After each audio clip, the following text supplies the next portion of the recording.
Good morning. Someone reminded me last night that I probably should tell you my name. And I am Emily Towns. I'm the dean here at Vanderbilt Divinity School, and welcome. Welcome to the second of the two Cole lectures for this year, established by philanthropist Edmund W. Cole, president of Nashville and Chattanooga Railroad, and treasurer of Vanderbilt University Board of Trust. He endowed these annual lecture series in 1892 for, quote, the defense and advocacy of the Christian religion, close quote. Cole's gift provided for the first sustained lectureship in the history of Vanderbilt University.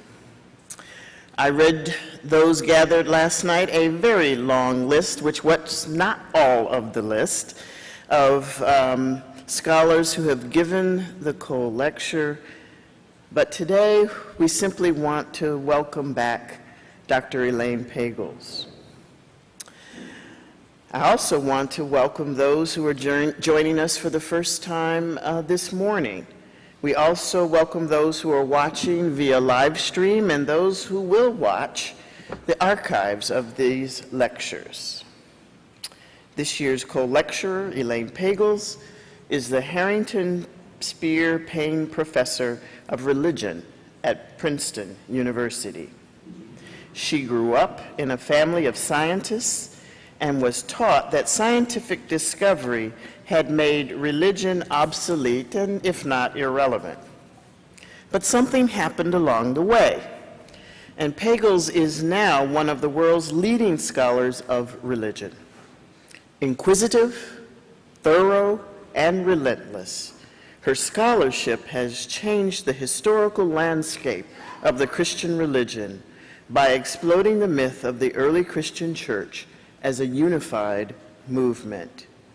Each of her books, the Gnostic Gospels, which is where I came to know of her work, Adam, Eve, and the Serpent, The Origin of Satan, Beyond Belief, Reading Judas, and Revelations, which we heard work from last night, have taken us from a diverse early church to creation stories and sexual attitudes, to evil and demonization, to truth, to why Judas betrayed Jesus and why God allowed it, to the dreams and nightmares of the book of Revelation. To engage your work, Dr. Pagels, is to participate in a journey of discovery, discomfort, surprise, and I think ultimately finding a way home. This morning, Dr. Pagels' lecture is entitled New Reflections on Gospel Traditions, the Gospel of John and the Gospel of Thomas. Immediately following Dr. Pagels' lecture, you are all invited to stay for the talkback panel and then lunch. The panel will start immediately following the lecture here in the chapel and will feature alumni and current students discussing their reactions and reflections to the issues in the lecture. Immediately following the panel, all are invited to the Dean's Luncheon, I guess that's my luncheon, to fellowship and celebrate the Vanderbilt Divinity School and the Graduate Department of Religion. I ask you to join me once again in giving a warm welcome to Dr. Elaine Pagels and ask that she join me up here because we have a gift. We are Southern.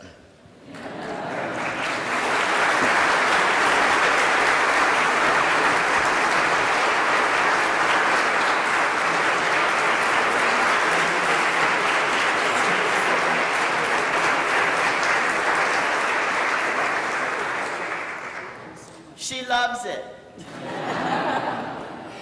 Thank you so much. I'm very happy to be here, honored to be invited to this distinguished lectureship, and very grateful for the generous hospitality of Dean Towns and the entire community here at Vanderbilt. And today, I just want to talk about this discovery that's been changing our understanding of the origins of Christianity, certainly mine, and talk about not only what I started with in the Gnostic Gospels, but how this looks 25 years later. As many of you know, when I went to graduate school, I was amazed to discover that my professors were looking at recently discovered Gospels, texts discovered in 1945. That's the same year that the Dead Sea Scrolls were discovered in Israel. And they had found that near Upper Egypt, near the city of Luxor, the small town of Nag Hammadi, which is right near the site of 3 of the earliest monasteries ever built in Egypt, a farmer whose name was Muhammad Ali, was digging for fertilizer and said that he was digging near a cliff and he struck something underground and found a 6-foot jar. And inside the jar, there were ancient books. Now, Muhammad Ali didn't read Arabic, which is his own language, and he certainly couldn't read the script of these books because they were written in Coptic, which is an African language. It was a transcription of the hieroglyphic language into a kind of script that looks like a cross between Russian and Greek. And well, there's a whole story about that, but we don't need to go into what happened. We know that one of the most fascinating of these texts, to me the most compelling, was the one called the Gospel of Thomas, which opens with the words, this is the cliff where they were found.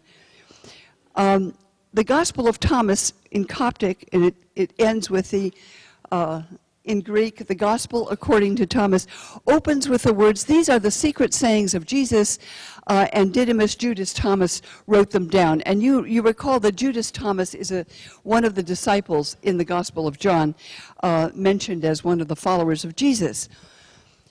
And so all of us in graduate school started publishing, trying to translate and publish and edit and figure out what was going on here. This isn't, as I said last night, it's not what I expected to find in graduate school. I was trying to find out what really happened in the beginning of Christianity, and I was expecting to find some kind of golden age when Christianity was simple and pure, and we could find out what it really was like in the beginning. And instead, we landed ourselves in a much more complicated and interesting, I must say, a much more difficult and fascinating world than we'd ever expected. And when I read this book, my wonderful teacher, Krista Stendahl, said to me not too long ago, he said, you know, we thought these texts were just weird. And I was told that they were just weird, that they were full of gobbledygook and passwords into heaven and philosophic and mythological nonsense. But this text is nothing but a list. I wish I had Xeroxed it for you. Some of you, I'm sure, many of you have read it. It's nothing but a list of sayings attributed to Jesus. And some of the sayings are exactly the same that as those one finds in Matthew and Luke, like the parable of the sower, the parable of the mustard seed, the parable of the pearl found in a field. Blessed are you poor, yours is the kingdom of heaven. That's in Thomas. And they're also in Matthew and Luke, as you know, right? But there were other sayings that also just stopped me cold, and one of them was saying 70, in which Jesus says, if you bring forth what is within you, what you bring forth will save you. If you do not bring forth what is within you, what you do not bring forth will destroy you. And I thought, wow, you don't have to believe that, it just happens to be true. And there were other statements like that that were, to me, very striking and compelling. So I thought, what is this? What is this text that was discovered, and what does it possibly mean? Now, you know that these texts, like the others that we find in the New Testament, were originally written in Greek, but they were found only in translation in Coptic. We know they were written in Greek partly because there are fragments in Egypt, Greek fragments of the Gospel of Thomas, like saying 1 of the Gospel of Thomas, that has been found in garbage dumps at Oxyrhynchus, where you find fragments of gospel texts. You find, interestingly, the most commonly found fragments of gospel texts are Matthew and Thomas. So this is a widely read text in antiquity. Anyway, so these texts were apparently revered as holy books in those ancient monasteries, which are very close to the cliff where these were buried. But we also know that the Archbishop of Alexandria in the year 367 found these texts apparently very upsetting, because he wrote a letter in Easter, and of course you may know that letter, ordering the monks to get rid of those illegitimate and secret books that you like so much. And the bishop said, now, wait a minute, there are 27 books that are the springs of salvation. You can read those, and they will be good for you. The others, well, they may have some good things in them, but they will lead you astray, and you've got to get rid of them. They're the wrong books, and they'll lead you into error. So the list that he approved, of course, became what we call the New Testament collection.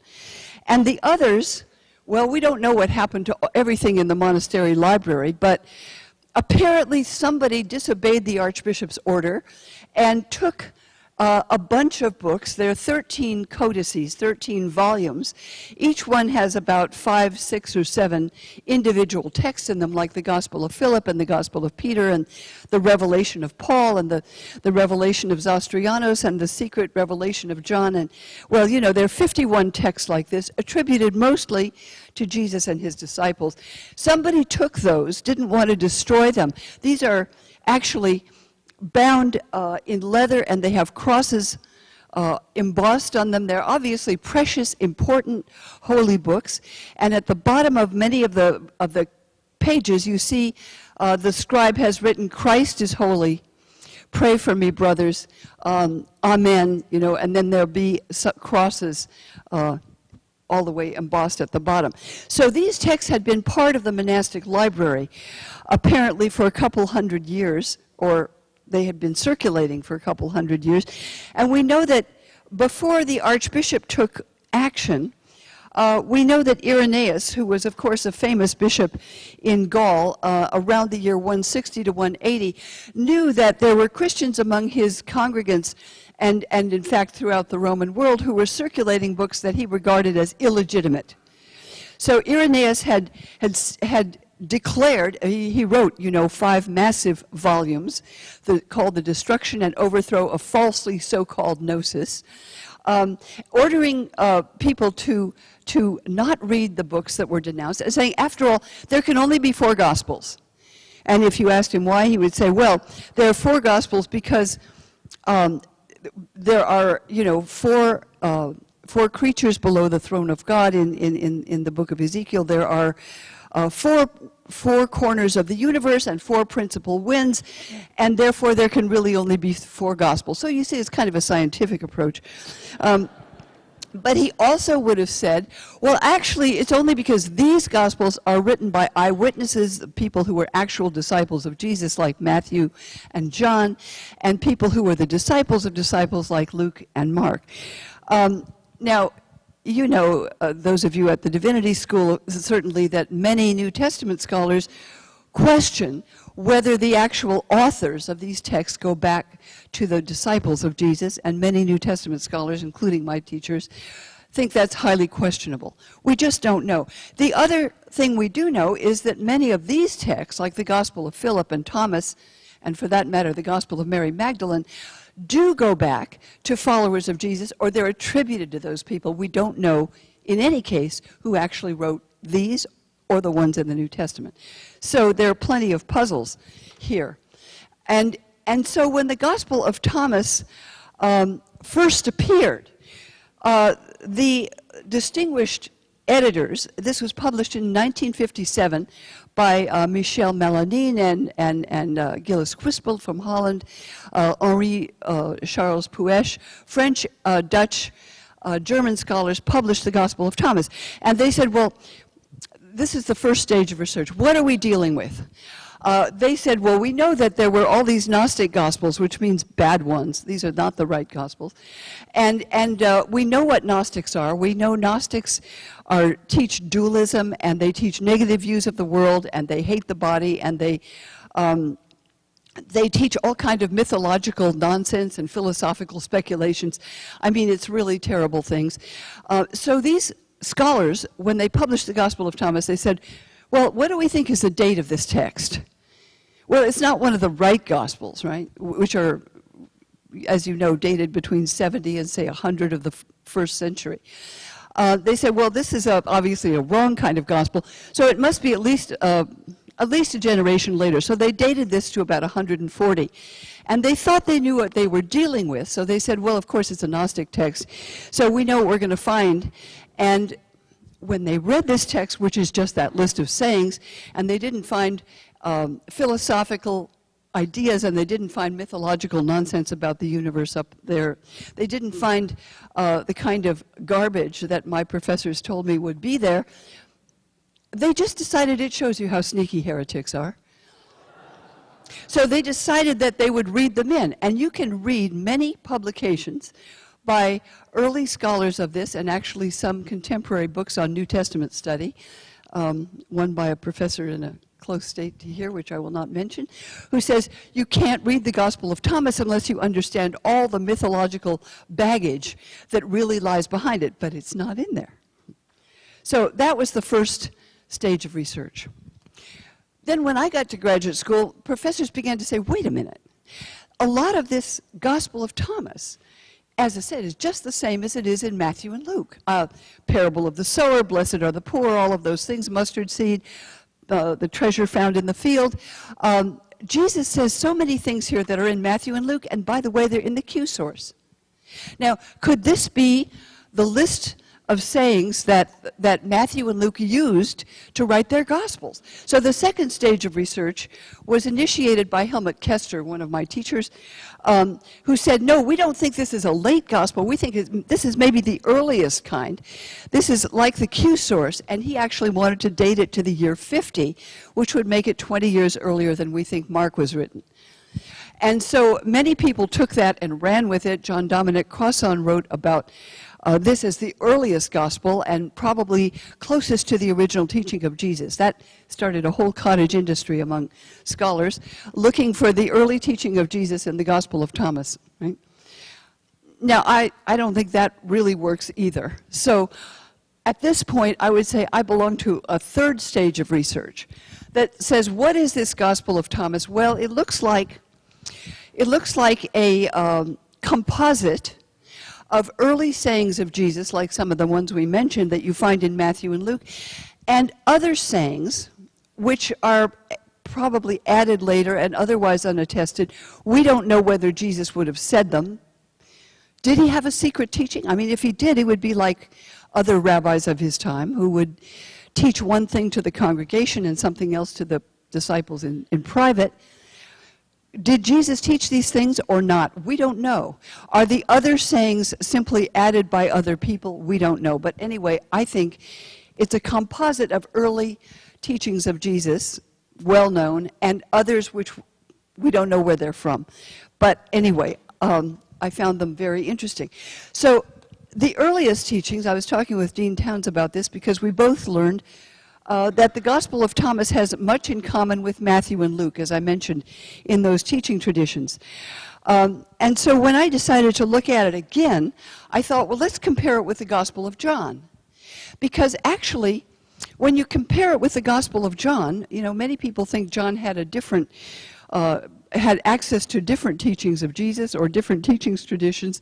And when you look at John and Thomas together, you find that if you were to underline everything in the Gospel of Thomas that you also find in John, you'd probably find about, well, a third of it underlined in blue, say.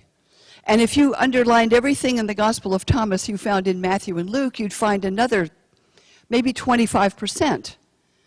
So there's a great deal in common. And I just want to suggest for the few minutes we have today that if we compare the Gospel of John and the Gospel of Thomas, it's not clear what they tell us about what Jesus actually taught, because, that's a very hard question to answer. And I don't think we have historical means of ascertaining that for sure. But what they can show us is how followers of Jesus at the end of the first century, maybe about 90 to 100, were understanding and putting together what they said were the teachings of Jesus. I think if you look at John and Thomas comparatively, we can listen in on a kind of intense and rather contentious conversation. It's more like an argument among followers of Jesus about what Jesus taught and what is the gospel. So the first thing you notice when you start to compare them, of course, is that this claims to be secret teaching of Jesus. And when I was in graduate school, my professors thought, well, there are the good gospels and the bad gospels. This is one of the bad gospels. They took them as if they were alternatives. But this is no more an alternative, I think, than John. This gospel, like John's gospel, is meant to supplement and complement what you already know. That is, it's not meant to be a replacement of the other gospels. It's based on an assumption that you know about Jesus of Nazareth. If you don't, what possibly, why would you bother to read something that says these are the secret sayings which the living Jesus spoke? You'd have to know the story of Jesus from the baptism, the healings, the crucifixion, the resurrection, and then secret teachings might have made some sense. So what this gospel does, like John's gospel, is say, well, you know the basic story already. You get that in the other ways that people tell the story of Jesus, like in Mark. And now I'm going to tell you, in addition, some secret teachings which he told privately to his disciples. So Thomas claims to be only a list of secret teachings, and John in chapter 13 to 18 has those the upper room discourses, which, according to John's gospel, are the way Jesus taught in private. So, and you also find, so they have that in common. They claim to offer secret teaching. Second, they both interpret the teachings of Jesus somewhat similarly. I mean, you remember what Mark says. This is the gospel, right? The time is fulfilled. The kingdom of God is coming. Repent, believe in the good news. Some of you standing here will not die before the kingdom of God comes with power. So the gospel for Mark is about the imminent coming of the kingdom of God as a kind of cataclysmic, world-transforming event that's going to shatter the world and everything will change. The Gospel of John, however, does not have this message in it, right? It hardly speaks about the kingdom of God, but it's as though in John, the sense of Jesus' proclamation of the kingdom of God is about realized eschatology, as the scholars would say. It's a present spiritual reality that can be accessed here and now, right? It's that kind of transformation of the teaching, this eschatologically based teaching you find in Mark, Matthew, and Luke far more. And the Gospel of Thomas takes the same route. And Jesus says, if those who lead you say, look, the kingdom is up in the sky, then the birds will get there first. And if you say it's in the ocean, then the fish will get there first. It's kind of poking fun at people who think of the kingdom of God as a place or space, as an actual event in space and time in that way. But rather it goes on to say, the kingdom is inside of you and outside of you. When you come to know yourselves, then you will be known, that is, God will know you, and you will know that it is you who are the children of the living Father. The language of the text uses the word sons, as Greek does. So this is also a kind of realized eschatology about the kingdom. It suggests that the kingdom of God is kind of a state of awareness in which one lives in the presence of God. And second, the Gospels of John and Matthew both start at a different point from the other Gospels, right? You know that Mark starts with the baptism of Jesus, Matthew and Luke with the birth of Jesus, but John and Thomas start in a different place. You're familiar, of course, with the way John wants to say, well, if you want to understand the origin of Jesus, you have to go back to the beginning of time. In the beginning was the Word, and the Word was with God, and it's right up there in the stained glass window. This famous words about the prologue, that how everything came into being in the beginning. And the Gospel of Thomas also has Jesus say, when people ask him, the disciples keep saying, well, when is it going to happen? When is the kingdom of God coming? Why hasn't it happened yet? And Jesus answers, have you looked to the beginning? Have you found the beginning, that you're already looking for the end? And it says you have to go back to the beginning. And then there's a very strange saying in Thomas which says, blessed is the one who came into being before he came into being. You think, what? What is it talking? What are you talking about? Came into being before you came into being? How do you go back to what there was before we came into being, or before the universe came into being? Well, Thomas expects that you know the answer, and people here all do. You know, you go back to Genesis, right? You go back to Genesis, and Genesis says what there was in the beginning is darkness, and there's the wind, the spirit on the dark waters, and then in the beginning, the first thing, God says, let there be light. Right? But first century rabbis certainly understood that the light that's spoken of in Genesis 1-3 is not the light of the sun or the moon or any of that. It's not ordinary light, because these haven't even been created yet. So the light that comes into being before the universe, they would say, what is it? Well, that's an image of the divine energy. It's the divine energy of God, and like the prophets, like Ezekiel, who said he saw the throne of God, and when he saw the divine throne, what did he see? He says he almost saw a human form, something like that, but he can't describe a form because God is not supposed to be imaged. But what he saw on the divine throne, as we talked about last night, was light. He saw blazing, brilliant, overwhelming light. Radiance, shining, what you call in Hebrew kavod, right? The glory of God, the shining of God. So he said, well, the first thing that came into being before the universe was the radiance, the divine energy. We can't describe God's energy except in the image of light. So that is what came into being first. And so when first century rabbis said, well, all right, so it says then in Genesis 1:26 that God made humans in his image. So what image? And of course, that's a much debated issue theologically among Jews and Christians. Is it the human body? Is it human consciousness? Is it the mind? The rabbis would have said, no, it's none of that. There is no image you can make of God, right? So humans created in the image would be, it's like a way of saying within humans there is the image of God, but that can only be divine light. It's a kind of divine energy, which is deeply hidden in the creation of human beings.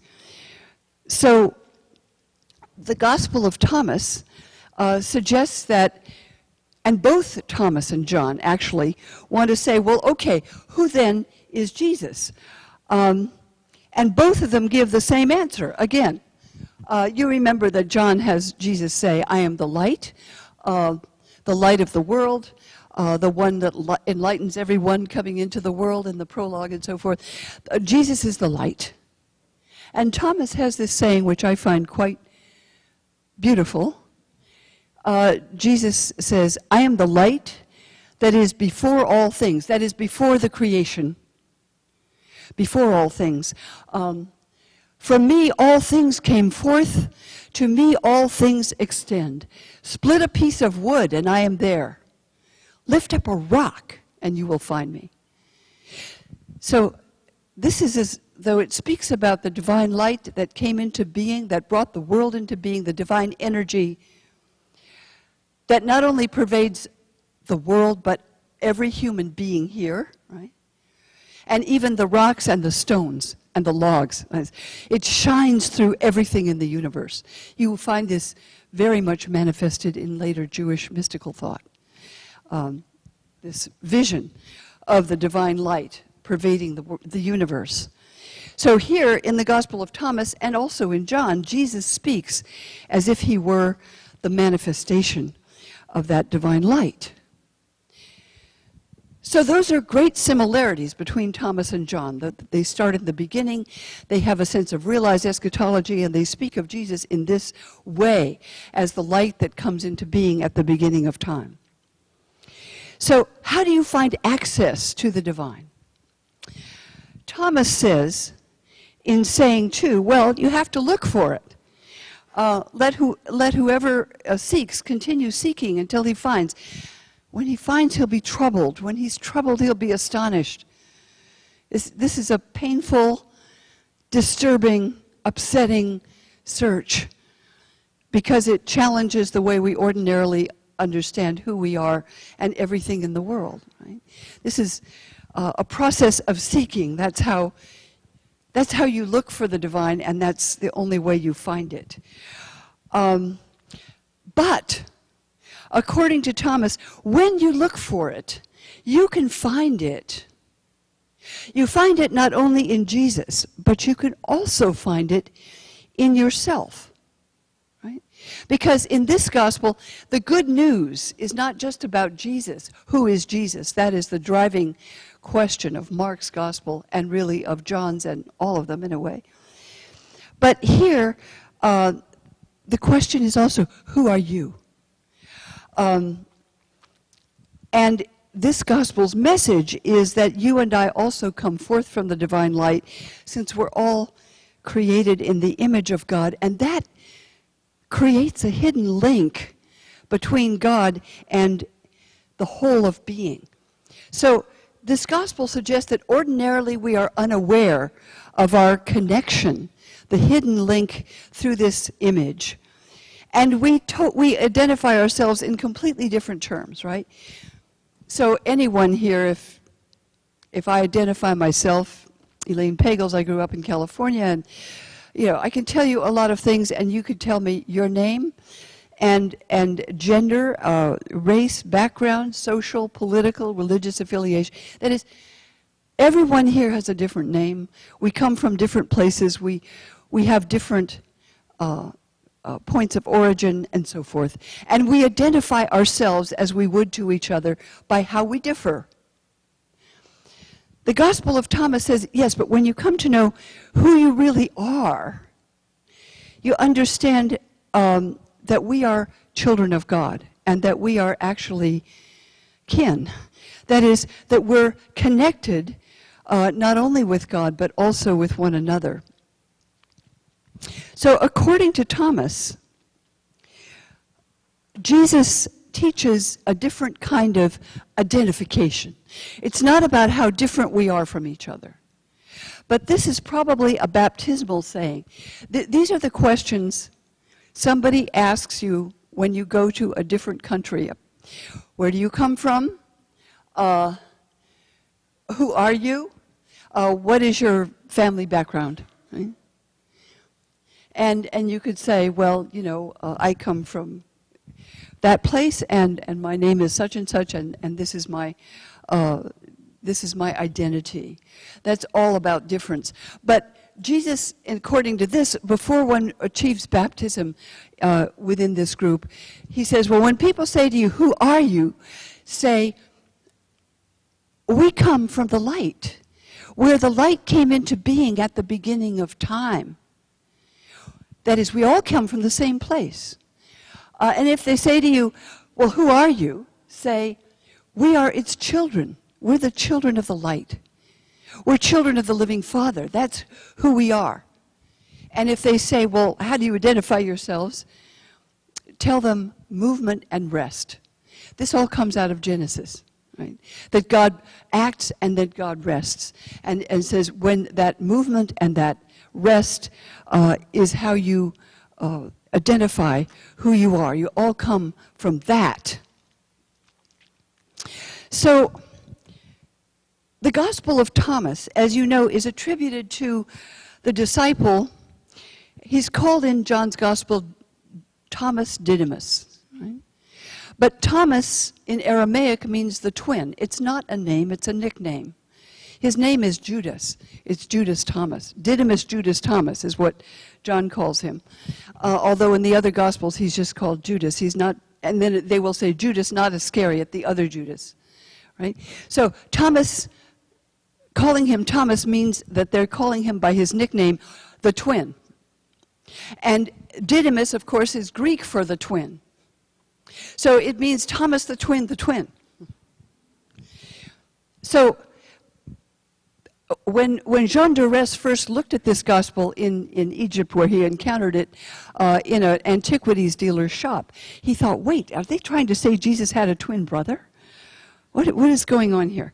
And I think this is meant to be, like so much of this text, a symbolic statement, which basically shows you, as you go through the sayings of the gospel, that Thomas begins to understand who Jesus is, and the more he understands that he and Jesus are brothers. They are actually twins. That is, that Jesus is the twin, but you are also, you the disciple stand in the role of Thomas, and what you have to discover is that you and Jesus, in a sense, are spiritually connected, and that he is your spiritual counterpart. Something like that. So this gospel has that kind of suggestion. It's probably, in a sense, a mystical suggestion. So the idea here is that when you come to see who you really are, you understand that your deeper identity, your spiritual identity, is this hidden identity, this connection with God and connection with as Father and connection with each other as part of the same spiritual family. Now, when I first read that saying 70, if you bring forth what is within you, what you bring forth will save you. If you do not bring forth what is within you, what you do not bring forth will destroy you. I took it as a psychological statement. And I think that kind of works on that level. But then I began to understand it's a theological statement. It's a statement about the image of God is what's within you. And you may not know that. But if you bring it forth, that becomes your mode of access to the divine. So now I understand that this has a theological meaning, and it's actually, in many ways, as also Stephen Davies wrote in his book on the Gospel of Thomas, it's a mystical exegesis of Genesis 1. That's another story. So that's the similarities between these two Gospels. But then you get to the practical question. How do you find the light? How do you really find it? John says something very different from Thomas. So despite all these similarities between Thomas and John, I came to think that the author of John's Gospel, this shocked me, and I refused to believe it for a long time, but I could only conclude that John makes more sense to me if its author knew the kind of teachings you find in the Gospel of Thomas. Now, I don't know whether Thomas had been written at the time that the author of John was writing John's Gospel. We don't know. They seem to be written close to the same time. But the teachings could have been spoken, as the teachings of Jesus often were communicated orally. It seems to me that what you find in John's Gospel makes much more sense, at least to me, and I don't know what you'll think of it, if you think that he's responding to people who are teaching the kind of thing you find in Thomas, and he really thinks they're on the wrong track. In fact, that he has written his gospel because he thinks those people teaching that are completely wrong, and I'm going to write a gospel to set them straight. And so he does. He does it very effectively. in order to challenge that kind of teaching, as you know, John also starts in the beginning, and he wants to say, well, yes, I know what it says in the beginning. I know what Genesis says. It says that the light came forth at the very beginning of time before the universe. But in the prologue, as you recall, he will say, yes, but did anybody here in the world ever perceive that divine light? He says, first of all, I think it's 1:5, the light shone in the darkness, and the darkness did not grasp it. Now, this is nicely translated usually, the darkness did not overcome it. That's a nicer thought. But the Greek is katalambano, that the darkness did not grasp it, did not understand it, did not comprehend it.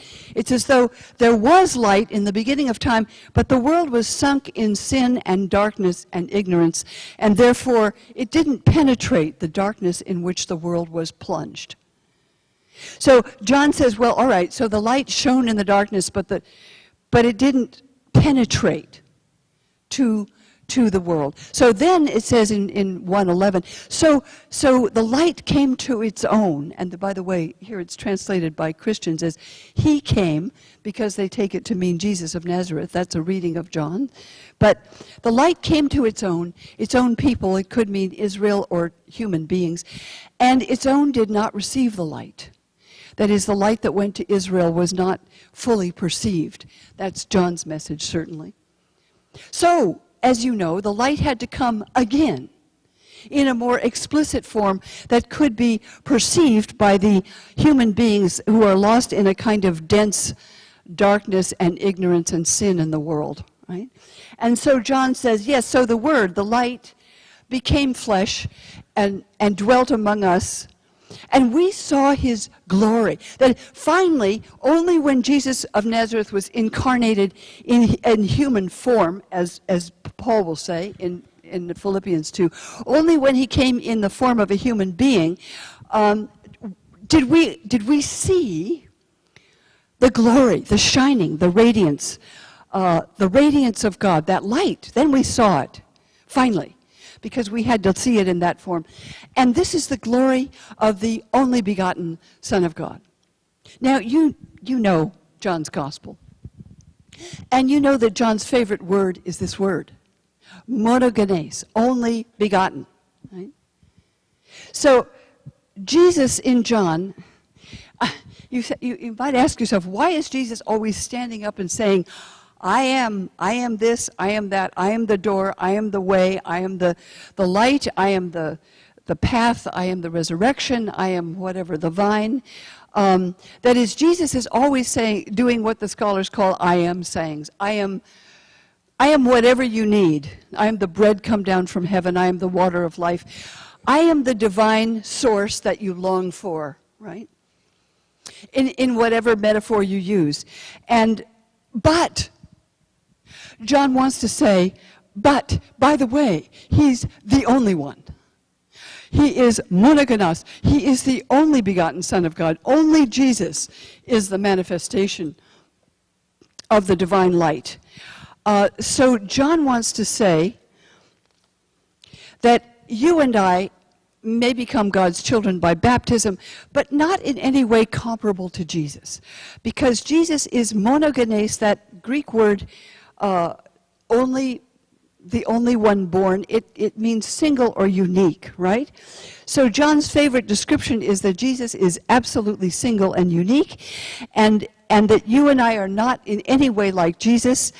We are part of the world that is lost in sin, and Jesus came into the world not so much to illuminate other people, but to save them from sin and damnation. I don't know if I have those words here, but yes, you know perfectly well the famous words in John 3:16 that God gave his monogenos huios, his only Son, so that the world, otherwise completely lost in sin, so that people who believe in him should not be condemned, and those who believe in him would believe in the name of the only begotten Son of God. And so John is all about, who is Jesus? You've got to believe it. Believe what? Well, you have to believe that he's the only begotten Son of God.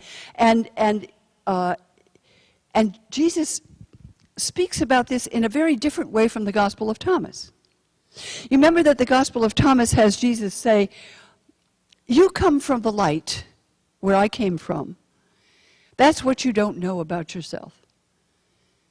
But John's Gospel says, no, wait a minute, you got it wrong. Jesus says, "You are from below. I am from above. You are from this world. I am not from this world. I'm not like the rest of you human beings. I am utterly unique, the revelation of God." And then Jesus says here in John 8, "I told you that you would die in your sins unless you believe that I am He." So who? Well, you know. Who? Who is He? Jesus says, of course, in chapter 8, he says that He is... that's not it. But in John 8, he finally says, "I am," right? He uses the word claiming the divine name, that He is the one who spoke to Moses, "I am," in John 8:58. So in John's Gospel, you don't find the Sermon on the Mount, of course. You don't find the parable of the Good Samaritan, the things you find in Matthew or Luke. You just find Jesus proclaiming what before Abraham was, "I am," that what God revealed to Moses. Jesus is God in human form.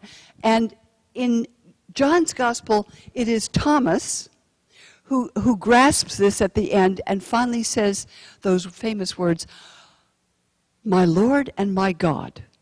Jesus is my Lord and my God. So, according to John, the good news is that Jesus is God incarnate. And the bad news, you might say, is that the rest of us are nothing like Jesus. So, instead of speaking about people coming from God, Jesus says, you must believe in me, and you must believe that He alone is the Son of God. And if you believe that, you have life in His name. You're well familiar with this.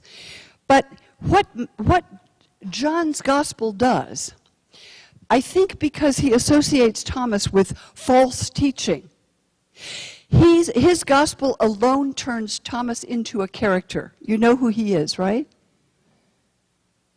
Who is he? He's doubting Thomas. But where do you get that impression? There's nothing in Luke, nothing in Matthew, nothing in Mark that says a word about Thomas in that way. The only way you get that impression, that the whole Christian tradition gets that impression, is in John's Gospel, which alone gives you 3 episodes in which Thomas plays a part. The first one is this one. In John 14, and Jesus is anticipating His death, and He says, "Well, you know where I'm going, and you know the way." Thomas, being, the fool, the one who doesn't get it, says, "Well, we don't know where you're going. How can we know the way?" And Jesus turns to him in the Gospel of John and says, "I am the way, the truth, and the life. No one comes to the Father except through me." Do you get that, Thomas? Is that clear? It's as though I think the author is quite aware that there's different teaching with which he disagrees. The second episode is one, this is the third episode.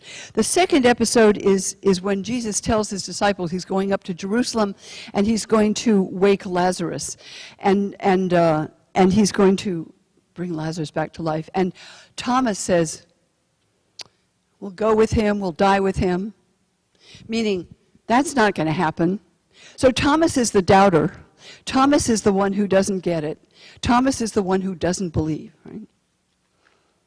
And then, most crucially, you get to the famous episode from which he gets his name, Doubting Thomas. Now, notice here that what John does, and this surprised me, but it was very interesting, because I'd never compared the appearance of Jesus in John's Gospel with the ones you find in Matthew and Luke.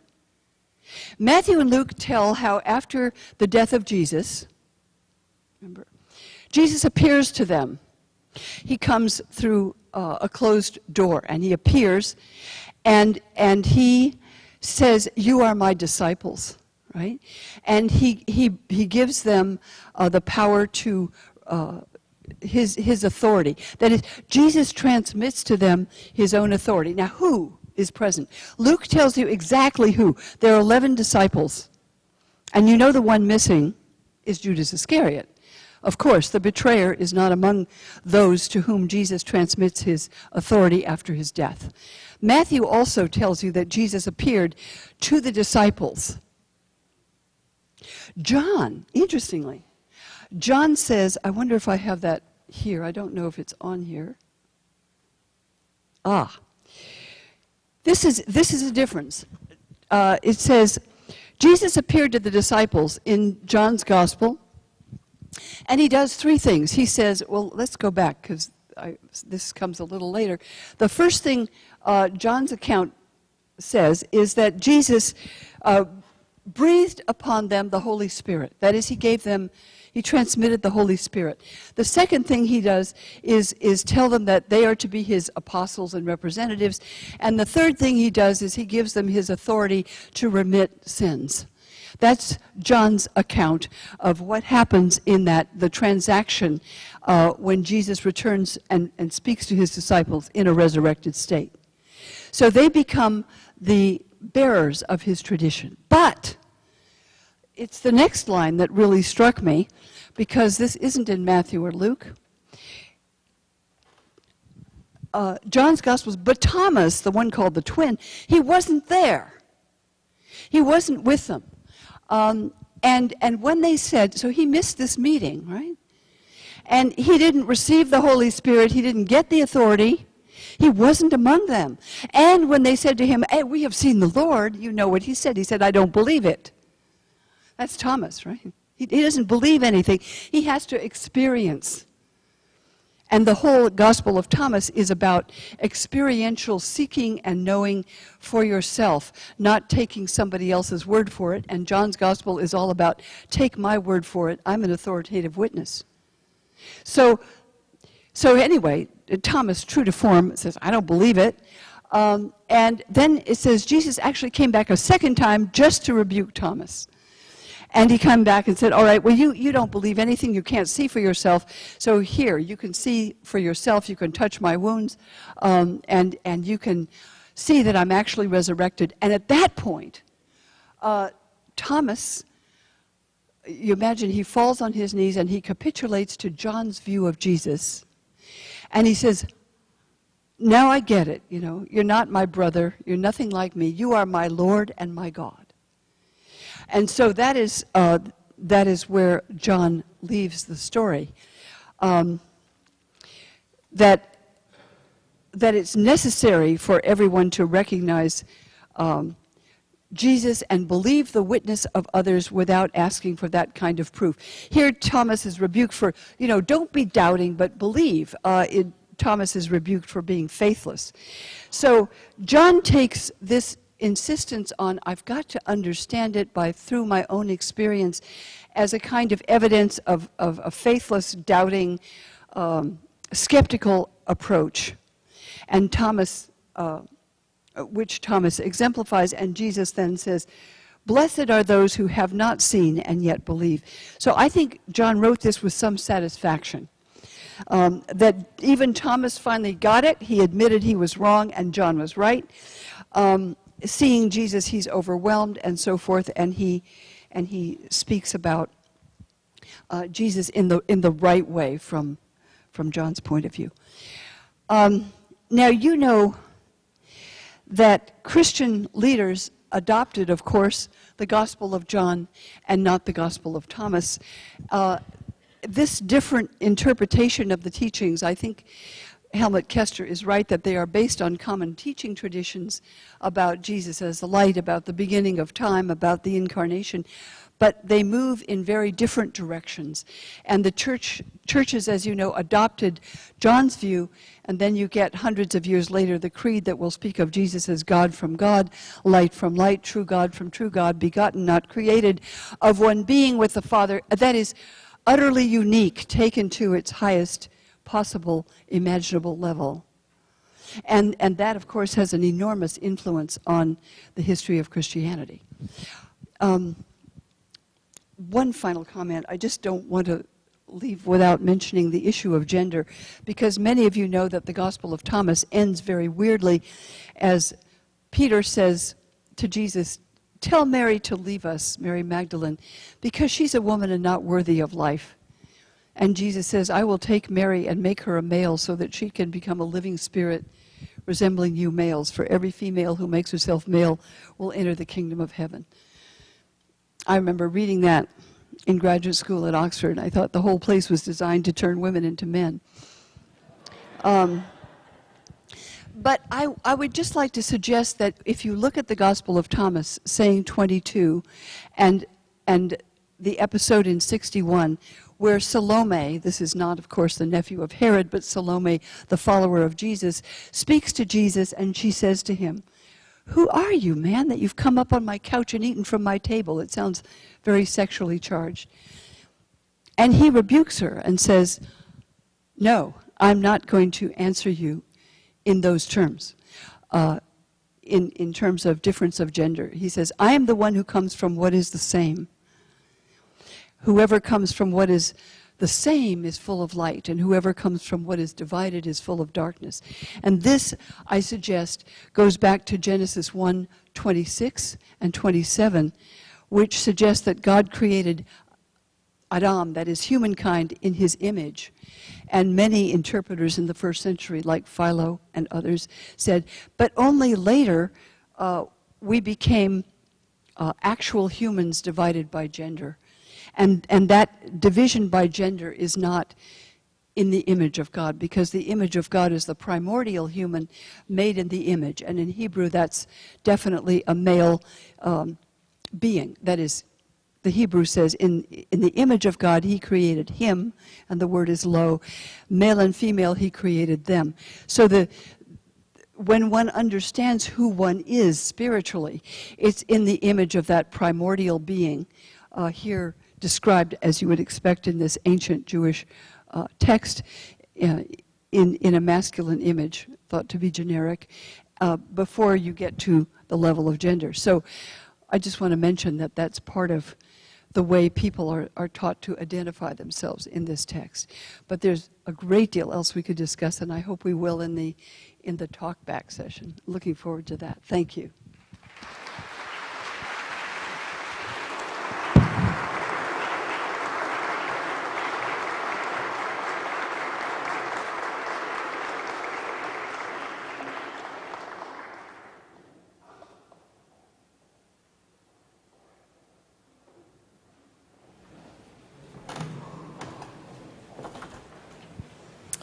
If you would give us just a few minutes to set up, and I would ask, there he is,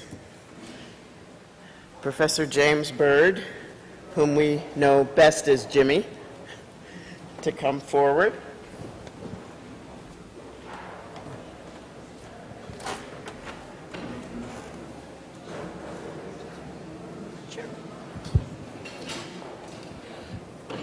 While we're setting up, I just wanted to show you a couple images from the Gospel of Mary.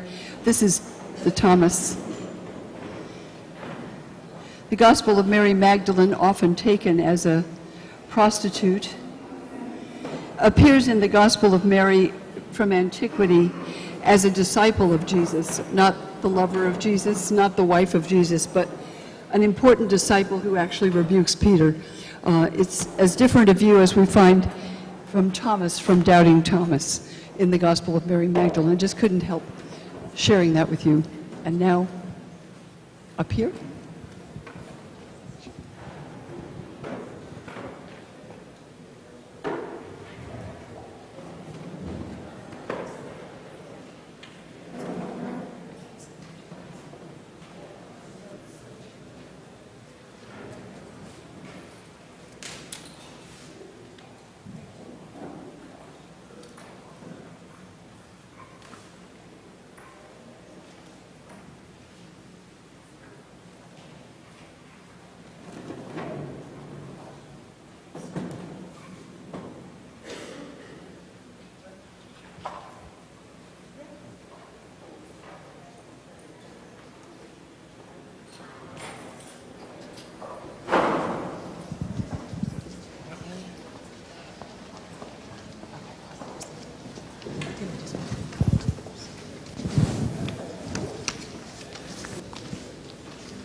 Our moderator for the talkback panel is Associate Professor of American Religious History and the Associate Dean for Graduate Education and Research, Dr. James P. Bird, better known as Jimmy.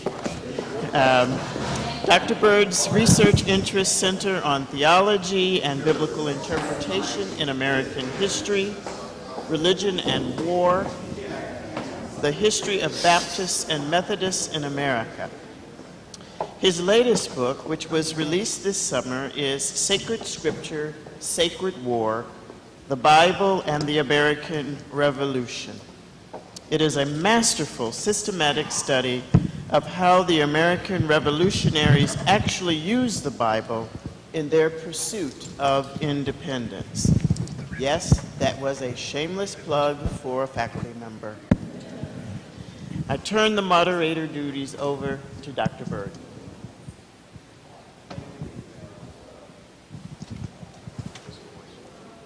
Thank you, Dean Towns. We also want to thank our co-lecturer, Professor Pagels, for 2 insightful and engaging lectures this week. And we're excited to have some panelists here who will lead us in some conversation. And at the end, we'll have some opportunities for questions from everyone. So first, I'd like to ask each of our panelists to introduce themselves and say something about their own initial reactions to the lectures. We'll just start on this end.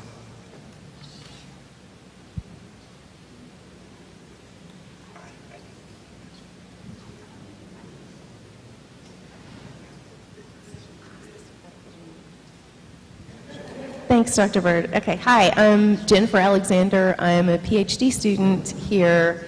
I'm about to take exams. And let's see,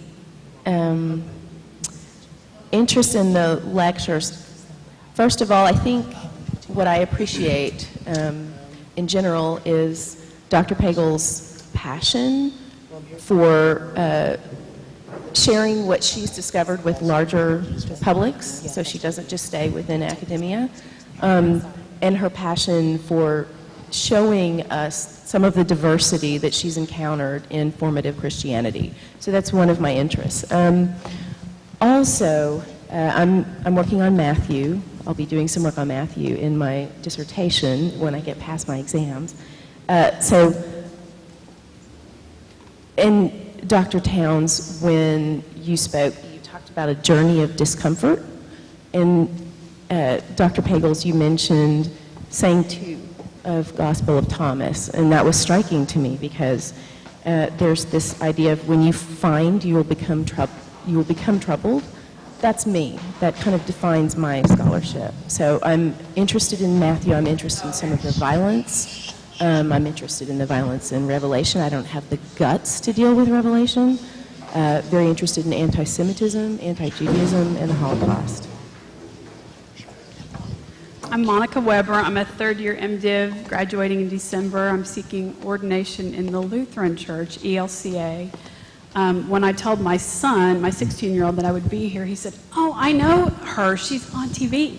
So I was excited that he knew who you were. But I'm interested in what you speak about in terms of the Gnostic Gospels, in particular from a practical side, when I speak to parishioners who approach me and say, "What am I supposed to do with this text?" I'm Alba Onofrio, and I'm a third-year MDiv student on a 4-year track, God willing, for an MDiv. I was the pesky person last night who asked, well, what does this mean for the conservative folk that we love and care about and that I come from? And so I would repeat that same iteration this morning. And so what I really appreciated about this particular conversation is, last night my question is, how do you respond to people who hold Revelation close at heart? How do you respond to those images in the ways that they've been harmful? And I think that the same thing is my trouble with John, is how do we respond to this heaven or hell kind of mentality that makes us really aggressively go after people and save them for Christ? Or reject them as going to hell. And so I really appreciated, I think Thomas is a great response to that, because it says, here's another way to look at it. And then that opens up conversations about why things were chosen to be part of the canon and not. And that for me is really exciting, because people who find God and know God personally, I feel like are open to those kind of movements of spirits. So I'm grateful for that opening.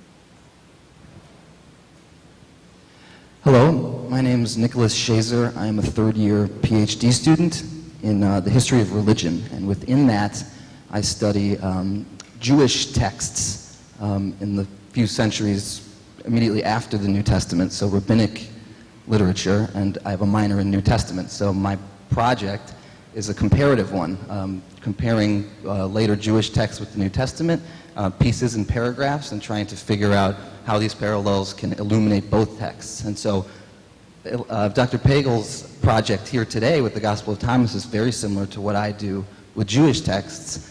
So I very much appreciated the approach, questions about how we can compare two different texts and what they can tell us about the relationship between them. As far as her talk on Revelation, she mentioned that the writer of Revelation may have been a refugee of the destruction of Jerusalem in 70, and also the possible Semitic background of the text based on its language. And so for me, that's very important, because a lot of the Jewish texts that I deal with are also very similar to John, and have I should say the Apocalypse of John, and have a very similar Semitic flavor. So I really appreciated all of that as well. Hi, my name is Sherry Cothran Woolsey. I'm a graduate of Vanderbilt Divinity School, 2010, and I've been practicing as a solo United Methodist pastor here in Nashville at West Nashville United Methodist Church. And before that, I was in that magnificent darkness known as the music industry. And I was both worked in the music industry and also was the lead singer for a rock band for about a decade.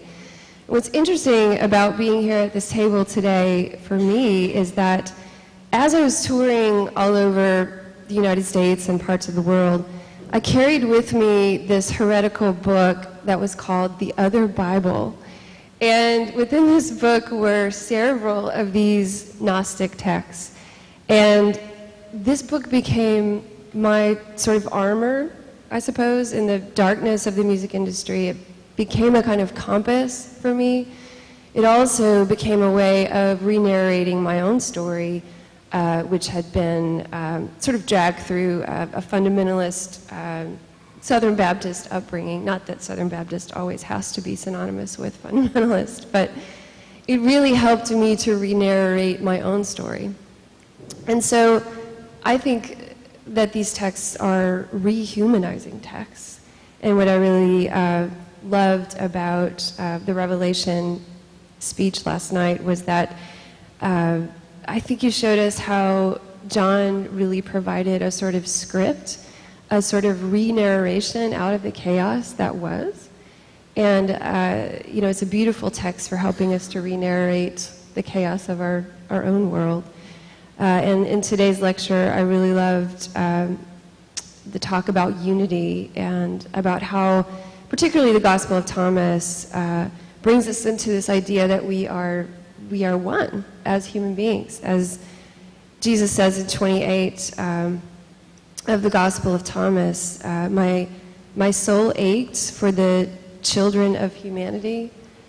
And so there's this idea of what it really means to be human in our world, in our time, and just this idea of the molecular energy you talked about as the divine light being in us all. It reminds me a lot of some of the Sufi poetry that I love. Rumi talks about, let the beauty you love be what you do. Jesus also says in the Gospel of Thomas, don't do what you hate. And so I think there's a lot of parallels there, so I'm interested in exploring that more. My name is Mariah Vinson, and I am a third-year MDiv student. I will be graduating in May, which I'm quite excited about. Not that I have a little check mark of the dates and nothing like that yet. I am interested in the Gospel of John for the centrality of the body and the senses. And in your lecture today, you spoke about how one approaches and learns the divine. And that's something that I find John presents like a very human capability of doing that, just based on the capacities that you have as a human being with a body.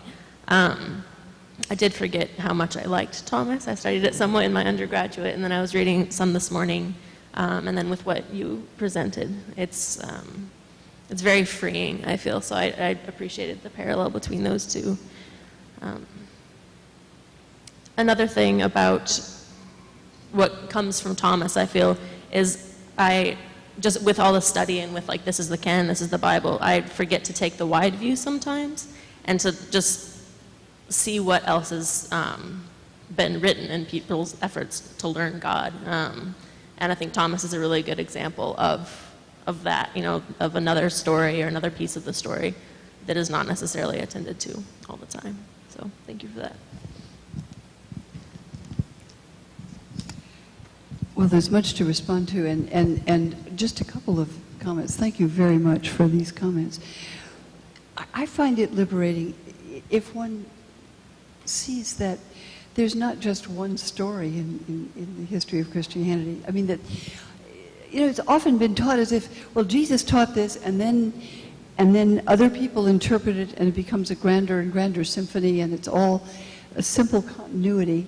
And that's partly because we only have a very small part of what was actually available about the teachings of Jesus. So much is probably destroyed, maybe 50 or 70% of what was written in the ancient world. But if we see these different stories not just as, you've got to believe it this way, but that religious language, our language is symbolic language, it is poetic, it is, Niebuhr said theology is about poetic language. And when I talk about the contrast between John and Thomas, I was drawing it kind of sharply, but in the 4th chapter of my book, I realized anybody who gets poetry, and you spoke about Rumi, can understand these as part of the same conversation. For example, I think of John of the Cross, great Spanish mystic who was apparently a convert from Judaism, forced convert. One of the great mystics of the Christian church, Catholic mystic. And the way he writes about the darkness in which we live and about the gospel, the way he relates to the 4th gospel is deeply experiential. And T.S. Eliot, when he takes into the 4 quartets the lines from the 4th gospel, he doesn't take them in any way literally. He takes them as the kind of evocative attempt to speak about what he called a raid on the inarticulate. Because after all, we're talking about divine things. It's not as though we have definitive knowledge of those things. So I'm going to stop with it. Also, I met someone this morning who said he had to leave the church that he was brought up in because his experience did not correspond with what he was told he had to believe. And I think that issue of experiential understanding, one thing I forgot to say last night, and I'll stop after this, because I want to hear from you, is somebody said, how do you tell what a genuine revelation is? And I thought, oh yeah, I forgot to say, that's why I wrote that book. Because when your work does what my work did and is doing, which is mess up the boundaries between orthodoxy and heresy, and when I could read the Gospel of Thomas and find something in it that struck me as a very powerful spiritual insight, and it leads me to put some that are in the canon on a lesser level of,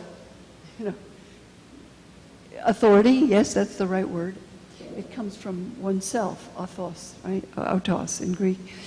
Then the question, how do you tell when you have a genuine revelation and when you don't? I mean, St. Anthony was asked this by his disciples. And, when you have a revelation, how do you know it's from God and not from the devil? Because it could look very beautiful and it still could be from the devil. And he said, well, you can't tell by the way it looks. You can only tell by the way it feels after it's left. because a genuine revelation may terrify you. You talked about being troubled. But when it departs, you will have a sense of peace. And a revelation from the devil may dazzle you with its beauty, but it will leave you anxious and depressed and afraid. And so those are all experiential.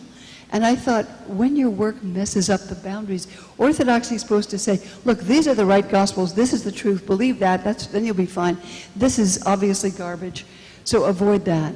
But if you're doing what everybody here is doing, is saying, we have to struggle with these questions, then you have to partly depend on your own internal sense of authority and validity.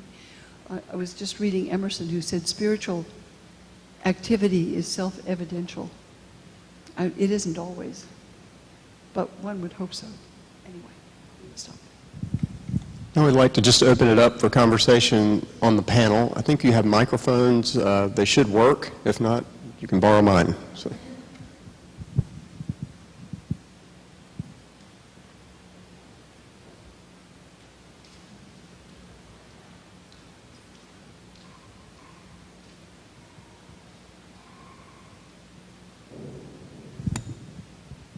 I suppose I can start. The faulty microphone here, so there was an issue there. Regarding specific questions that I would have, I go back to the comparison that you made between Thomas and John regarding notions of light. And particularly you mentioned with John is that Jesus is the light, that Jesus is the light that enlightens the world or lights up the world, illuminates it. And this is a response in some ways to how Thomas understands light and the duality between light and darkness, which also is in John very prominently. I'm reminded of saying 24, I think it is. It basically says that there's a light inside of a person that illuminates the person. If they don't have this illuminating light, then that what's inside them is darkness. Also saying 61, which I think that Dr. Pagels mentioned as well, says, she mentioned that Jesus says that he comes from that which is one or the same or that which is integrated. And he tells his listeners that a person who's integrated will have a light welling up inside of them. So we have this idea of light being inside the person or inside the practitioner, which is somewhat different than what John would understand as a kind of external light that comes into the world. So I'd just like your comments on. Yeah, I'm glad you brought that up because, you know, you find hints of this same kind of teaching you find in Thomas in Matthew and Luke, right? I was thinking when you said that of Matthew, where Jesus says, you are the light of the world. And Luke's saying in 17:20, the kingdom of God is within you, right? I mean, there are these hints we get in the Gospels. And the one you mentioned in Thomas, Jesus says, within a person of light there is light. And if it's not illuminated, everything is dark. So it's as though one has to discover that which Matthew says is in you. I mean, and then I think John wants to appropriate it all and says, Jesus is the light, and you are in total darkness until you receive the light the way I think you should receive it. It's just my slightly polemical read. I would agree. I mean, I think it's. I think John is forcing the reader to make a choice. You know, to make a statement. And you know, we know Mariah and Alba and I are all in A.J. Levine's Gospel of John course right now. So we're learning about John's use of belief as, you know, he uses it as a verb, never as a noun. So I think again, he's pointing to action. He's asking readers to make a choice. Versus, you know, just a passive understanding of belief. Yeah, and that reminds me, you know, what you just said about, you know, whoever is of the light will come to the light, so his deeds can be seen, and whoever wants to hide actions will avoid the light. That's very different from what happens, as I see it, in the 4th century, when the question is, who is a Christian and who is the right kind of Christian? Well, only if you sign the creed with homoousios in it, right? And not the other version with the other version of the term, the Arian so-called version. I mean, Constantine took that as a litmus test of, are you Orthodox? A set of beliefs. And that is very different from what, in fact, the gospel itself says. And that's very different. That's why I mentioned Matthew 25 last night, which is about, it's not just a bunch of concepts, but it's how you are in relation to each other. That makes me think about questions of authority, which is something I think about often. And so, yeah, I think the idea that, I think it makes sense when we look for simple answers, that there is a right belief. And if you believe that belief, then it's easy to tell who's in and who's out, who's going to heaven, who's going to hell. And I think that John, even just John 3:16, has been a key text that Christianity has used to say you're in or you're out. And so it makes me wonder about things like the Gospel of Thomas. It makes things much more complicated, because when you, just like with the Sufis, when you start giving authority to individual experience, then you have to make a lot more space for variety and difference of experience that may or may not be synonymous with what an empire wants or what an authority based in church wants. And so I wonder what questions of authority and power, grandly speaking, have to do with these in and out. When I was working on the Gnostic Gospels, I realized everything is about authority. Everything. It's all about that, you know? And that becomes particularly important in the 4th century with Athanasius, with the list of books. These books read, those books are censored. You know, that kind of clerical authority. I guess I have a problem with that, because I think that's the main question.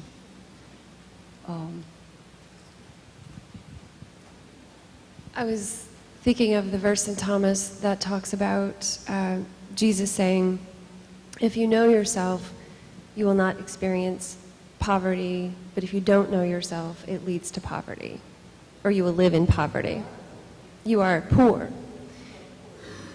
And so I was thinking about a sort of spiritual poverty, of course, but how does spiritual poverty lead to physical poverty, especially in our country, for instance, where people are denied even rights to dignity? So how is that sort of sick culture preventing people from knowing themselves? And so I think that there's some kind of truth there in what is allowed, you know, access to humanity, or access to dignity.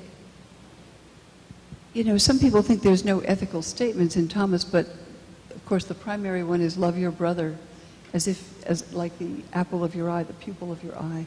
That is, I don't think Thomas was meant to be read in a vacuum. It was meant to be read with the other Gospels, right? So you already know these other things, you know, that you find in Matthew and Luke. It's not either or. It's actually meant to be a supplement, and that really changes. So the ethical injunctions you find in the Gospels, I would assume, are taken for granted, and then you go from there. But that statement about, he says, Adam came into the world very full of wealth, meaning spiritual awareness of the presence of God. And without that, you're completely poor. But I think it doesn't negate the issues of actual poverty or what has to be done for other human beings.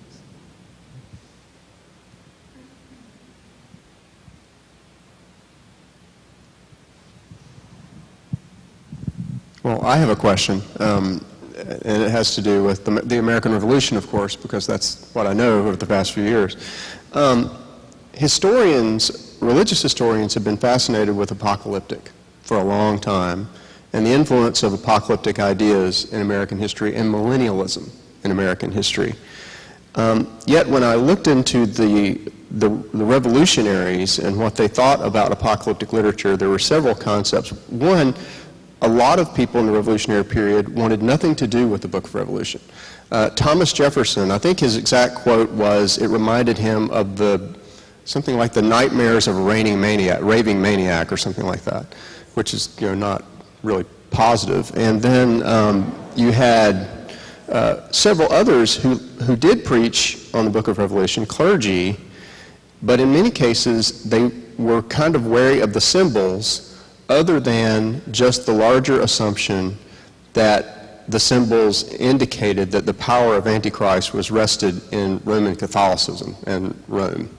There was a lot of anti-Catholicism in the Revolutionary period. It was even in Thomas Paine's Common Sense, anti-Catholicism. But another kind of unique use was a militant use of the book of Revelation, in that many found the book of Revelation as a counter-argument to the Sermon on the Mount, whereas pacifists like Quakers and others would typically point to the Sermon on the Mount and turn the other cheek as evidence of Jesus' refusal to go to war. They would turn to Revelation 19 and just in general the warlike book of Revelation to prove that, as several preachers actually, the quote was, that Jesus was a man of war.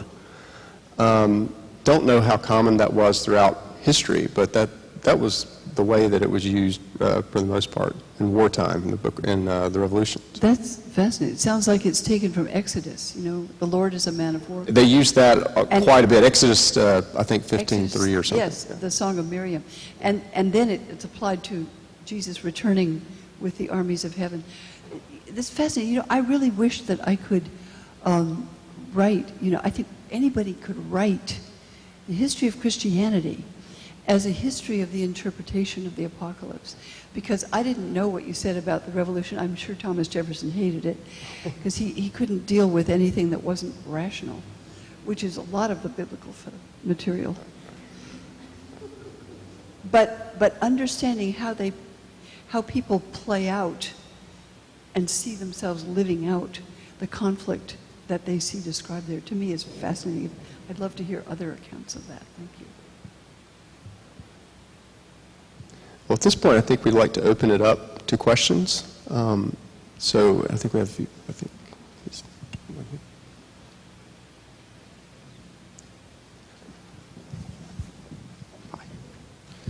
Thank you. I have two, maybe three questions. The first one has to do with the phrase, Thomas's use of the phrase, "my Lord and my God," at the end of John's Gospel, and how that relates to the period in which we think the book of Revelation was written, how that might relate to, I guess, political rhetoric surrounding the personage of Caesar.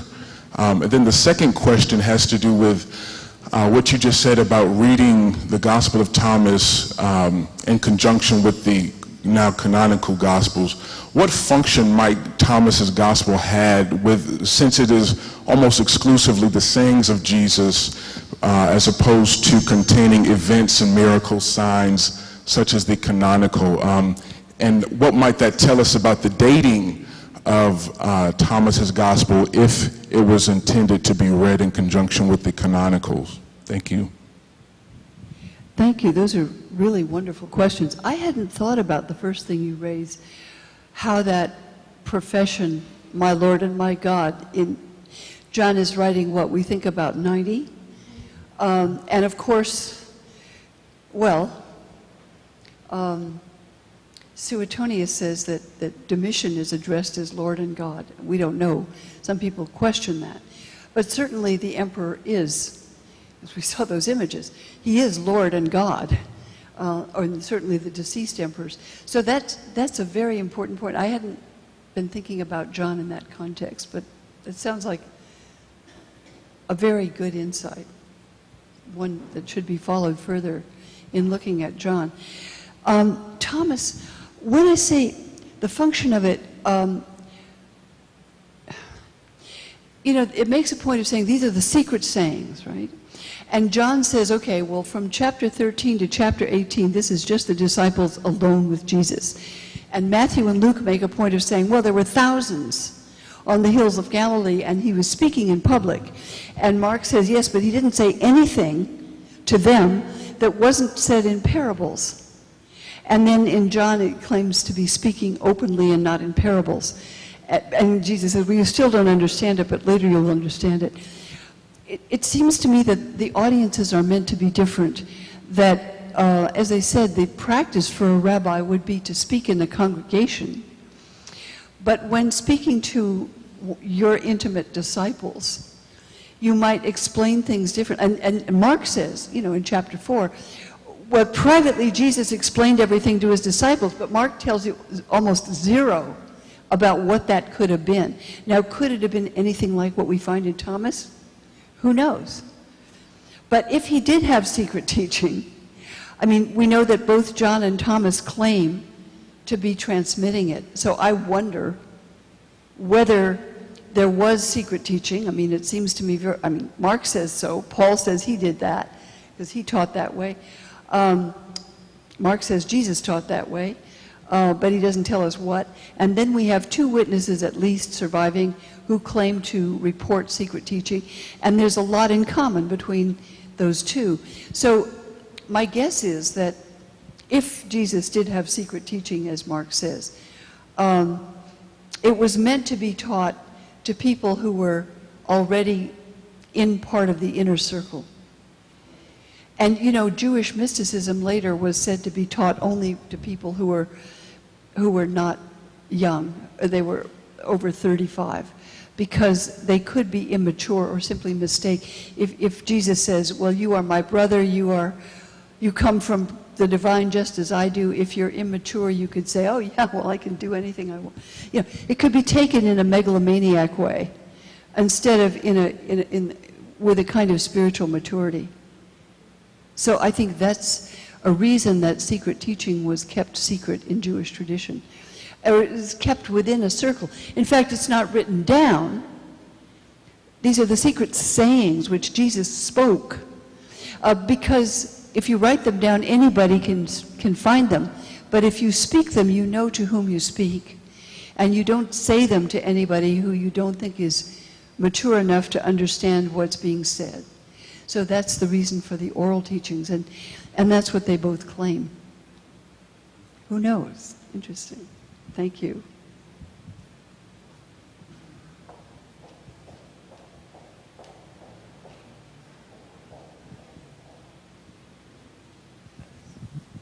I was just wondering if you could maybe comment a little bit on what you think Christology has to do with this. So, in Thomas, Jesus is one of us, and then in John, he has become the light that is separate from us. And I was wondering if you could just consider that a legendary development. So in Mark, Jesus seems to be a prophet, but in John, he's God. So in Thomas, he's one of us, and in John, he's not. Do you think that's kind of what's going on? Well, that's an interesting point, because many people have said that the Gospel of Thomas doesn't acknowledge the crucifixion and the resurrection. And I think that's a complete misunderstanding of it. In a sense, he's like us. But actually, Thomas speaks of saying, whoever comes to understand the secret words, these are the secret words of the living Jesus. Now, the living Jesus is a term that the author of Revelation uses, the living ones, and so on, right? So the resurrection is understood because it seems to be that some of these are probably post-resurrection sayings. So you could say he's one of us, but actually, the way I understand it is not he's an ordinary person, but rather when he speaks as one who speaks from the primordial light. If that light could speak, it would say this. So he's only like us when we get to a level of understanding who the image of God is and what that suggests about who we actually might be or become. So, yeah, these could be understood as developments. You could also understand them, if you're just looking at them historically, as ways that the authors of John and Thomas deal with the fact that the kingdom of God was supposed to come within a generation, and it didn't. So they reinterpret it. I mean, either you say, well, he was wrong, which some followers of Jesus are unwilling to say. Or you say, well, we didn't understand. What he really means is he's here all the time. You know? So these are reinterpretations. The way Matthew will say, well, it's like a wedding and the bridegroom is late and you have to keep waiting. And Luke says, well, you know, he comes like a thief in the night, but you don't know when that's going to happen because the thief isn't going to tell you. So they all have ways of trying to cope with that issue of the fact that the kingdom did not come as the cataclysmic event that many anticipated. So thank you for that question. I have a question. I am really curious about pushback that you've gotten, not from the academy per se, but outside of the academy and specifically from the church. Because if you read, if how you talk about Thomas today is as dangerous to like Orthodox Christianity, particularly fundamentalism, as it seems to me, which is why I think it's exciting, I wonder if you've gotten that same kind of stuff. Well, you might wonder. I got a whole carton of hate mail. I saved it somewhere. I don't know where it is. People really thought I was trying to and I thought, well, you know, I didn't. Somebody said, Elaine Pagels, who wrote the Gnostic Gospels. I said, I didn't write all of them. I didn't write any of them. I mean, this is what was going on in the early communities. But somebody told me that I don't look at my online critics because I just can't deal with all this, but some say Elaine Pagan, right? No, there's a lot of criticism that people think it's a well-known professor of New Testament not far from here says that, you know, my purpose is to destroy the church. And I thought, that's a strange inference to me. Participate in a church, and I love this tradition. I wouldn't devote my life to studying it. But that's the way many see it, as you can well imagine. What other difficulties do you have with this material, though? I mean, it is difficult.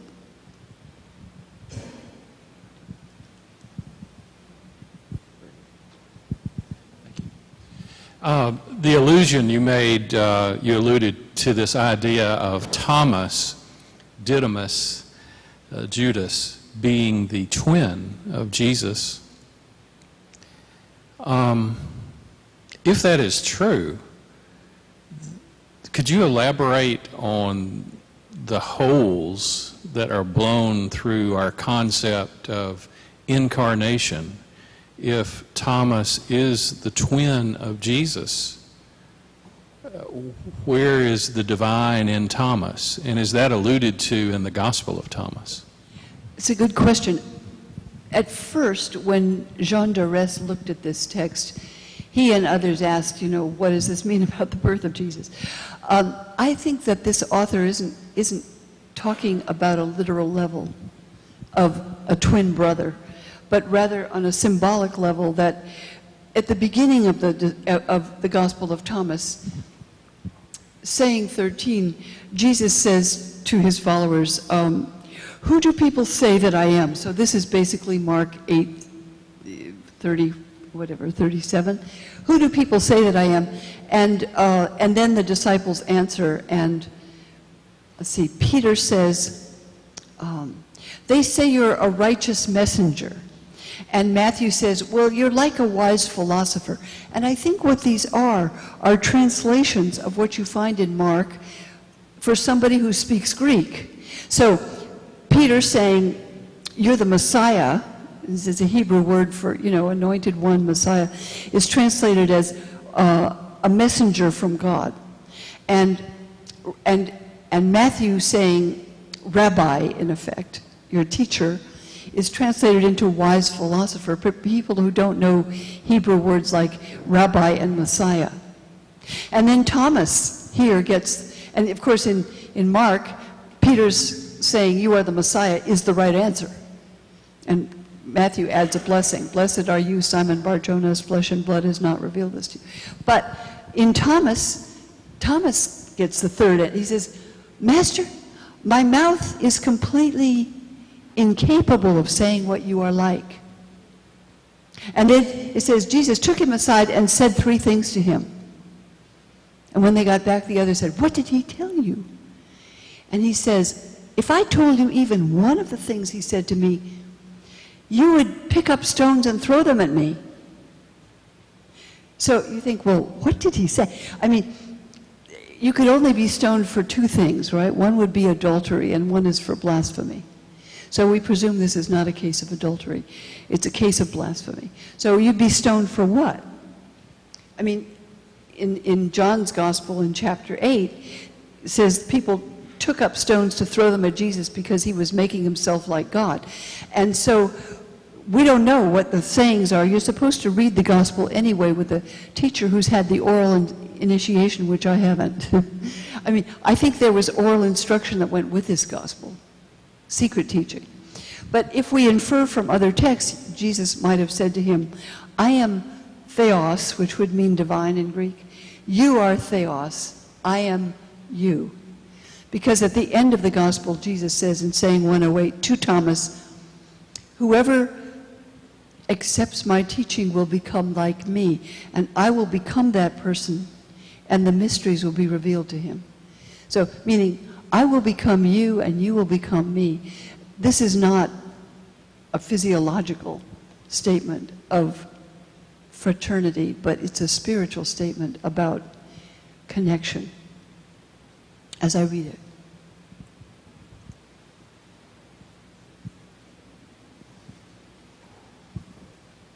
I found your comparison of the authority of Thomas in John and the Gospel of Thomas, you know, the sort of competing portrayals of the authority of Thomas, compelling. And the topic of Thomas as a twin, of course, made me think of the Syriac Acts of Thomas, which I'm sure you know, where Thomas literally is the twin of Jesus. Would you describe that as a sort of third way of portraying the spiritual authority of Thomas, or how would you fit the Syriac view of Thomas in with this, with your narrative? Well, yes, exactly. You know, many people think this comes from a Syriac tradition. I don't know if it does or not. I mean, that was certainly Quispel's view, precisely because of the Acts of Thomas and some of those Syriac texts which have that tradition that Thomas was actually, was Jesus' double, his other self, his twin. So it could come from that tradition indeed. Yeah, thank you. Hi. I've heard a sermon or two from, or based on Revelation 21, the idea of new heaven, new earth. And my question is around, is that notion evident in some of the other Revelation texts that you mentioned last night, the notion of new heaven and new earth? And if not, is the notion that we find in Revelation, John's Revelation, do you think it's motivated primarily by the political backdrop that you also mentioned? That is so interesting. The new heaven and the new earth. You know, it is in the Revelation of Ezra where you find that magnificent passage at the end in which the grieving woman turns into the New Jerusalem, the transformed world, right? And the hope for a New Jerusalem. And I think that's understood as a restored and renewed creation. Something else you reminded me of, trying to think what it is. That vision, you know, of the New Jerusalem, and I think that's what the artist James Hampton had in mind, of a world that's transformed and radiates the presence of God. You can read this. When I was working on the book of Revelation, in one of the later chapters, chapter 4, I quote Tertullian, a Christian in Africa in 180, right, to 200. And Tertullian hates the Roman Empire. And he writes scathingly. He writes a text called Against the Nations, and another one, he hates the Roman Empire. And he says, well, you're trying to destroy us, but I don't belong to this empire. I don't belong to the world the way it is now. I belong to that Jerusalem. I'm a citizen there. And he uses John's revelation to talk about a world that he imagines, which doesn't exist. And what really shocked me, I could not believe it when I read this. What Tertullian says to the Roman emperors is, you think everybody has to worship the emperor and, you have this rule over the world, but I'm seeing a world that I belong to, which John envisioned in the book of Revelation, and there is freedom of religion. There everyone worships according to his own convictions. And I thought, freedom of religion, wait a minute, that surely comes out of the Enlightenment, right? That comes out of the French Revolution, the American Revolution. That's 17th century language, surely. Freedom of religion? And then I went back to the Latin, and it says exactly, libertatem religionis, and as a natural human right. I could not believe it. The Latin says that. I put it in the book in Latin, finally, in parentheses, because I couldn't believe he's talking about a human right to freedom of religion, which I always associated with the Enlightenment and with the American Revolution, and particularly American attempts to establish something that had never been established. But interestingly, Tertullian sees in John's vision of John 21, the new heaven and the new earth, he imagines a world that is not real, but which for us has become part of the political world, at least we strive for. It's not an impossible reality. It was just one that's not fully realized, as our current president says, but which we're trying to work for. But nevertheless, I think that vision allowed people to imagine different worlds than the ones in which they were living, also even in a political sense. Thank you, that's an important point. I have a question, and this is for our panelists. One of the things that I'm struck by with your talk last night and tonight was just your excitement for the topic. And I work with our alumni, and one of the things that I hear most often is when we announced that we were going to have you as our co-lecturer was, Elaine Pagels made me go to Divinity School.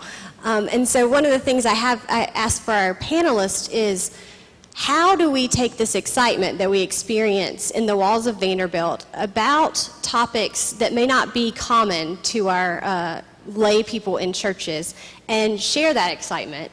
And then how do we preach, specifically texts of Revelation, because I think there's a lot of fear to engage in that. And so I toss that up to you all to talk about. Well, I can't speak about preaching, but I was struck last night, and I have another question for you, but it relates to what you're talking about. When you were talking about Revelation, you said, for those of you who were here, she said she was going to give us a Cliff Notes version. Now, it's been a long time since I've looked at Cliff Notes, but if that was Cliff Notes, it was amazing. It was incredibly evocative, and what I was thinking and wondering about really is when you study, when you research, when you write about Revelation, how does that, because what you shared with us was incredibly evocative. You're a natural storyteller, I think, or maybe not a natural storyteller. That was part of my question. How has your reading of Revelation changed your teaching? And I think that we could also apply that to preaching. But let me just say one thing, because I want to hear from all of you on that, because, as I said, I don't do that preaching. But you look at all that art, and those visions inspire people in passionate ways, and they interpret it in so many ways. I was thinking, you don't have to take it literally to take it seriously. I mean, William Blake is reading it, not about the end of the world, but as internal transformation that shatters your world. So I'm very interested in, there's a lot of passion you can engage with that book. So how would you do it? Well, I think something that has been the most revolutionary part of being in divinity school for me, coming out of a Southern Baptist tradition, has been this notion that I think gets instilled to us by all of our professors, but especially Dr. Levine, is that this is about dialogue. We're in conversation. This like you spoke about, this monolithic view that everything is in harmony and goes down one straight line.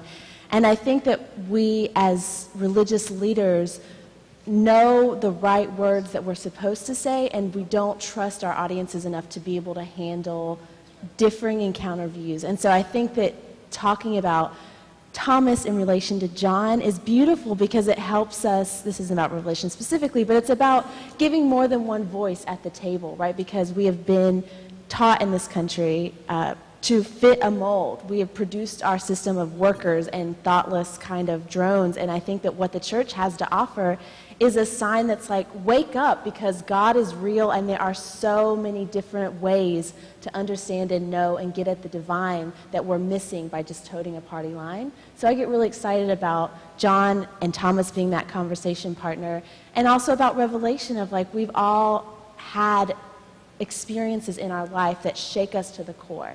And I think that that's where we can touch on while acknowledging the problems that are really there, as opposed to glossing the problems, saying like, yes, in these ways this is detrimental, and this is what we need to get from it, and we have the pulpit, some of us, to be able to do that work, and that's incredible, and we should do that really responsibly. I would agree with that. I think what I really appreciated last night was your use of visuals.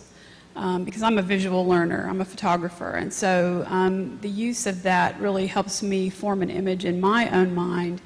And when I preach, I try to give visual examples, or at least story examples. And I think being able to illustrate our points with either poems or visuals, and William Blake or other artists, when you can use, as a Lutheran, I can use Cranach's illustrations, because it brings alive the fact that people through the ages have wrestled with these texts in the ways that we are wrestling with them. And we can have encounters of our own, but we can also look at the encounters that other people have had and take from those. And it is a dialogue with people at our table, but it's also a dialogue with people through the ages. And I think ultimately what we bring to this is a relationship with the text, but primarily a relationship with each other. Absolutely. I want to second both of you on that, especially on the dialogue aspect of it. I think that often, and I can't speak to preaching, I've never preached before, but I have taught in adult education settings and in church settings. And I think that oftentimes in churches, the congregation hears from the pastor and deals with their sacred text, the New Testament, and outside of that, don't get the chance to engage in other strands of tradition, other ideas.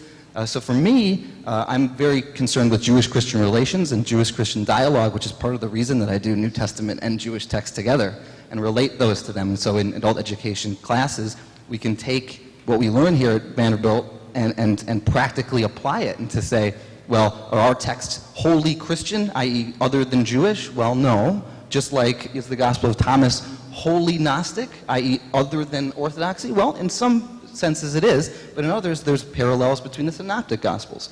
And this just offers an alternative dialogue for people to engage in and understand other traditions within Christianity, but also other religious traditions as well. Well, I've been preaching for 3.5 years every Sunday, and it's a dangerous business. That's one of the things my preaching professor told me when I got into it. I think last year sometime I began to understand what I was doing, and I began to understand that my main role is to inspire people. They come for inspiration, they come from hard lives, hard weeks, and they're looking for a nugget of inspiration, more than anything, I think. And I have a friend who wrote a book called Everyday Apocalyptic, And I think that these texts were really written for everyday people.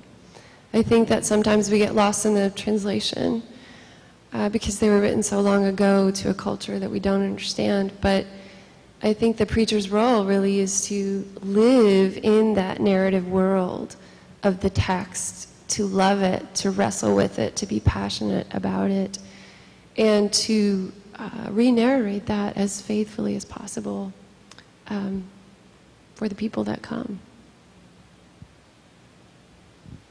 Well, I definitely don't, as of yet, have any experience with preaching. That's what next semester is for, I'm telling myself. In terms of this education, and I genuinely think that everything that you touch really informs all that you do and your practice. I don't come from any tradition. I started studying religion in college. So I think I've never had a hard time identifying human touch, what I identify as human touch, in holy writings towards God. So I don't necessarily feel a need to reclaim some texts because I don't feel that I've ever had them as part of my own story. So in terms of Revelation, that's, for better or worse, it's never something I've jumped into. I really like Thomas because it does push some buttons, and it puts the person, the human being, and we talked some about how that, your own authority and your own experience can lead to some very damaging situations. But I also think that it's kind of that challenge of showing up, and I think your mind can be blown by understanding the access that you have to God and to your own holy pursuit, and that kind of responsibility can be a lot to take. And so you're talking about the rough road that some of this is sometimes, and I think that a lot of what is in Thomas is looking within, seeing what you've got, and fighting it out, and actively going after that wherever that will lead you. As a third year, it's kind of that moment where you're like, all right, so I'm going to leave at some point and actually have to start doing this. And so I guess I appreciate the way that all of everything is coming together, however it will be.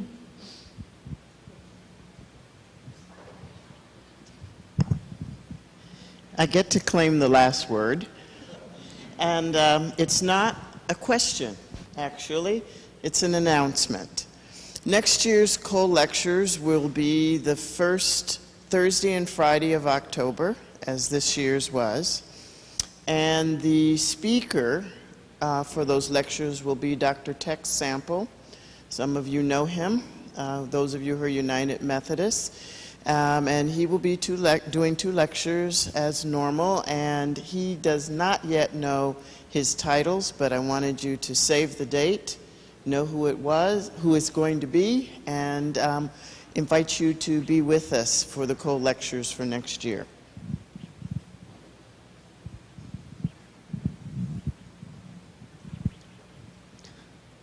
Professor Pagels, thank you for 2 engaging, insightful lectures and for your thoughtful responses to our questions. I'd like to thank the panelists for their insights as well, and would like to invite all of you to join us for lunch just across the hall. So, thank you.